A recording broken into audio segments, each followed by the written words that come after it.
सभी भक्तों को राधे राधे, जय श्री कृष्णा। आज चैत्र माह की शुक्ल पक्ष की कामदा एकादशी है। तो धर्मराज युधिष्ठिर बोले, हे भगवान, आप मुझे चैत्र माह की शुक्ल पक्ष की एकादशी का क्या नाम है और इसका क्या वर्णन है।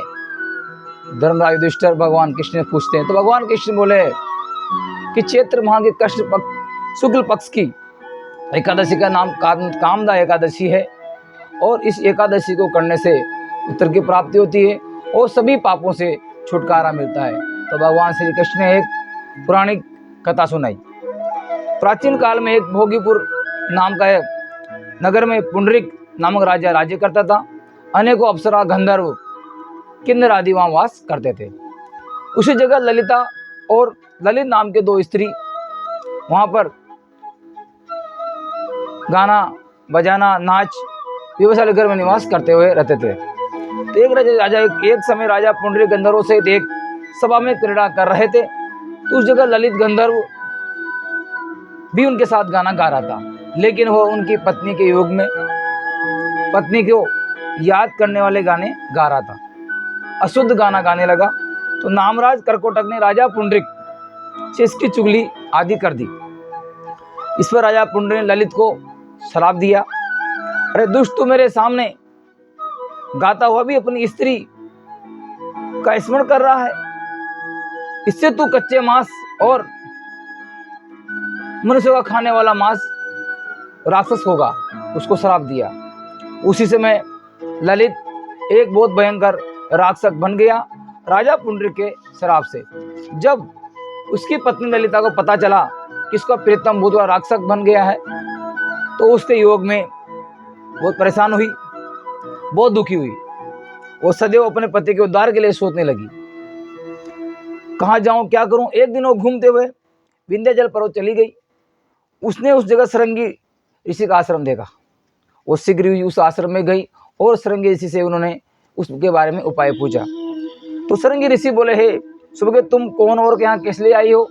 तो ललिता ने पूरा वर्णन सुनाया, मैं कैसे आई, क्या कारण हुआ। तो राजा तब श्रृंगी ऋषि बोले, अरे गंधर्व कन्या ललिता, अब चैत्र माह के शुक्ल पक्ष की एकादशी आने वाली है, उसका नाम कामदा एकादशी है। उसके व्रत से करने से मनुष्य के समस्त कार्य सिद्ध होते हैं, वो सारे पाप कट जाते हैं। यदि तू उसके व्रत के पुण्य को अपने पति को देती है तो शीघ्र ही राक्षस योनि से छूट जाएगा। तो मुनि को वचनों को सुनकर ललिता ने वैसा ही किया, कामदा एकादशी का व्रत किया और एकादशी का व्रत करके पूरे पूजा विधि से भगवान विष्णु का उन्होंने पूजा पाठ किया।